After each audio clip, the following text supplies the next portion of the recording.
قرآن مقدس کی آیت مبارکہ ہے وَلِتُكْمِلُوا الْعِدَّةَ وَلِتُكَبِّرُوا اللَّهَ عَلَى مَا هَدَاكُمْ، روزوں کی گنتی پوری کرو اور اللہ کی بڑائی بولو کہ اس نے تمہیں ہدایت عطا فرمائی ہے، کہ جس نے اس ماہ مبارک کے مکمل روزے رکھے، اللہ کی عبادت کری، اللہ کا ذکر کرا، قرآن مقدس کی تلاوت کی اور اللہ کی تسبیح بیان کی، اللہ کی حمد بیان کی، پھر اس کے لیے خوشی کا دن ہے، عید کا دن ہے، روزوں کی گنتی پوری کرنے کے بعد میں۔ دیکھیں عید کی نماز جو ہے، ایک تو عید الفطر ہے اور ایک عید الاضحیٰ ہے، عیدین کی نماز واجب ہے، مگر سب پر نہیں بلکہ انہی پر ہے جن پر جمعہ واجب ہے، اور اس کی ادا کی وہی شرطیں ہیں جو جمعے کے لیے ہیں، صرف اتنا فرق ہے کہ جمعے میں خطبہ شرط ہے اور عیدین میں سنت۔ اگر جمعے میں خطبہ نہ پڑھا تو جمعہ نہ ہوا، اور اس میں نہ پڑھا تو نماز ہو گئی مگر برا کیا۔ دوسرا فرق یہ ہے جمعے میں اور عید میں کہ جمعے کا خطبہ نماز سے پہلے پڑھا جاتا ہے اور عیدین کا خطبہ نماز کے بعد میں پڑھا جاتا ہے۔ اب پریشانی کا جو سبب ہے اس وقت ہمارے سامنے وہ یہ ہے کہ ہم ہر سال جس انداز سے جس طریقے سے عید کی نماز کو عیدگاہ میں جا کر کے ادا کرتے تھے، سارے مرد حضرات چاہے گاؤں میں کتنی بھی مساجدیں ہیں وہ سب ایک جگہ اکٹھے ہو کر کے ایک خاص مقام پر عیدگاہ پر جا کر، جہاں پر جو خاص اسپیشل عید کی نماز پڑھنے کے لیے جو جگہ تیار کی جاتی، وہاں پر جا کر کے سب لوگ نماز پڑھتے تھے، آپس میں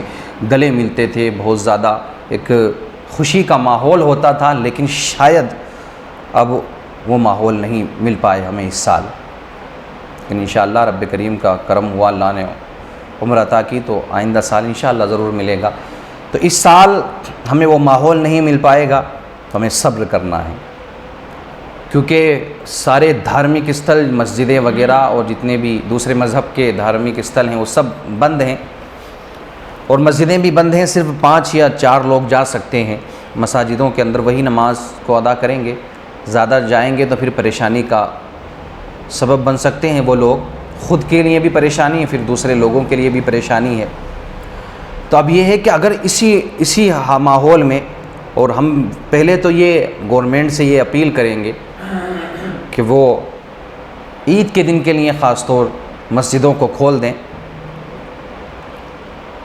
اور اگر نہیں کھلتی ہیں مسجدیں عید کے دن کے لیے بھی، جو قانون اب ہے وہی رہتا ہے، تو ہمیں پھر کیا کرنا ہے؟ دیکھیں جو لوگ نماز ادا کر رہے ہیں اس وقت مساجدوں کے اندر، وہی لوگ نماز ادا کرتے رہیں، عید کی نماز بھی وہی ادا کریں۔ باقی لوگوں کو یہ کرنا ہے کہ وہ اپنے گھروں میں رہ کر کے 2 رکعت یا 4 رکعت نفل نماز ادا کریں، مسجدوں کے اندر جانے کی کوئی ضرورت نہیں ہے، نہ عیدگاہ پہ آپ کو جانے کی ضرورت ہے، کیونکہ آپ جانتے ہیں کہ اگر آپ نے ایک بھی کوئی کوتاہی کر دی، غلطی کر دی، تو سارا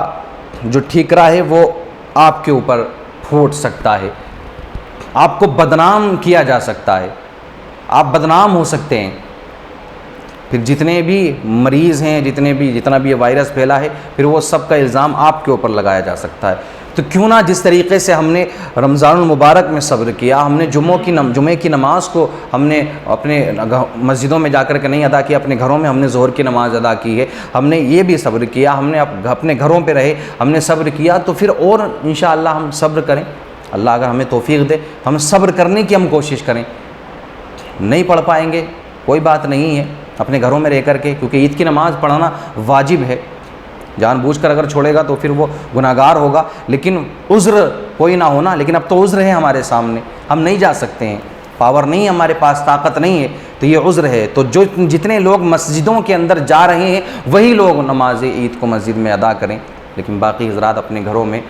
رب کی بارگاہ میں سجدہ کریں، شکرانے کی نماز کو ادا کریں، نفل نماز ادا کریں 2 رکعت یا 4 رکعت، اور اللہ کی تکبیر بیان کریں۔ اب آپ حضرات سے یہی مؤدبانہ گزارش ہے کہ بالکل بھی بھیڑ لگانے کی آپ کوشش نہ کریں۔ عید کے دن ہمیں کرنا کیا ہے؟ بھیڑ بھاڑ سے تو بالکل ہمیں بچے رہنا ہے، اور نہ بھیڑ اکٹھی کرنا ہے ہمیں،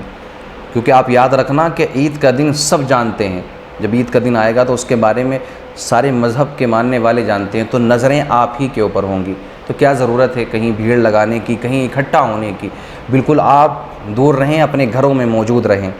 اور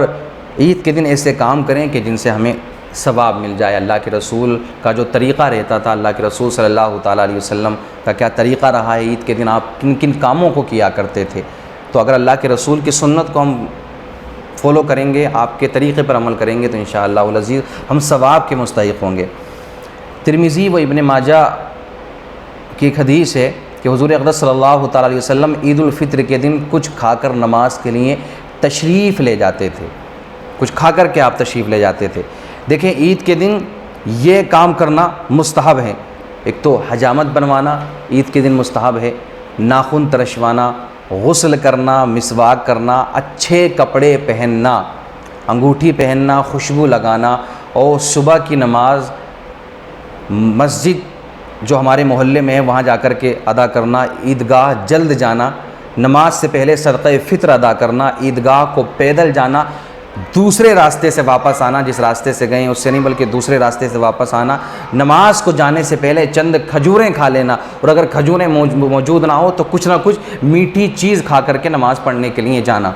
یہ مستحبات ہیں عید کے جو ہمیں عید کے دن کرنا ہے۔ لیکن یہاں پر کچھ باتیں ایسی ہیں کہ عیدگاہ ہم نہیں جا سکتے، تو ہمیں اپنے گھروں میں رہ کر کے نفل نماز ادا کرنا ہے، اور وہ سارے کام کرنا ہے، خوشبو لگانا ہے اور حجامت بنوانا ہے، وہ سارے کام کرنا ہے کہ جو اللہ کے رسول صلی اللہ تعالیٰ علیہ وسلم کی سنت ہے، اللہ کے رسول کا طریقہ رہا ہے۔ یاد رکھیں اگر نبی کی سنتوں کو ہم نے فالو کیا، نبی کی سنتوں پر ہم نے عمل کیا، نبی کے طریقے کو ہم نے اپنایا، تو انشاءاللہ العزیز ہم دنیا میں بھی کامیاب ہو جائیں گے اور آخرت میں بھی ہمیں کامیابی ملے گی۔ اب دوسری بات یہ رہی کہ جو الوداع جمعے کا معاملہ ہے،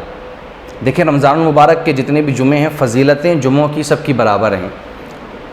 لیکن بعض لوگوں کے ذہن میں یہ ہے کہ بھئی یہ بہت بڑا جمعہ ہے الوداع جمعہ۔ الوداع جمعہ اس لیے کہتے ہیں کہ رمضان المبارک کا یہ آخری جمعہ ہوتا ہے، اس کے بعد میں رمضان میں کوئی جمعہ نہیں آتا ہے، اس لیے رمضان بھی وداع ہوتا ہے، رمضان المبارک کا آخری جمعہ ہوتا ہے، تو اور زیادہ لوگوں میں جوش و خروش رہتا ہے کہ بھئی شاید ہمیں آئندہ یہ جمعہ ملے نہ ملے۔ تو پھر اس میں بھی ہمیں یہی کرنا ہے کہ جس انداز سے ہم ابھی چل رہے ہیں، جس طریقے سے ہم ابھی چل رہے ہیں کہ اپنے گھروں میں رہ کر ہی ہم نماز ادا کر رہے ہیں، تو بالخصوص آپ اپنے گھروں میں ہی رہ کر کے نماز کی پابندی کریں، نماز کی ادائیگی کریں۔ کوئی بھی آپ کا عمل، کوئی بھی آپ کا ایسا قدم، آپ اپنا ایک ایسا قدم نہ اٹھائیں کہ جس کی وجہ سے پوری امت مسلمہ کو شرمندگی کا سامنا کرنا پڑے، سارے لوگوں کو آپ کی وجہ سے شرمندگی اٹھانی پڑے، اور سارے مسلمان بدنام ہو جائیں آپ کی وجہ سے۔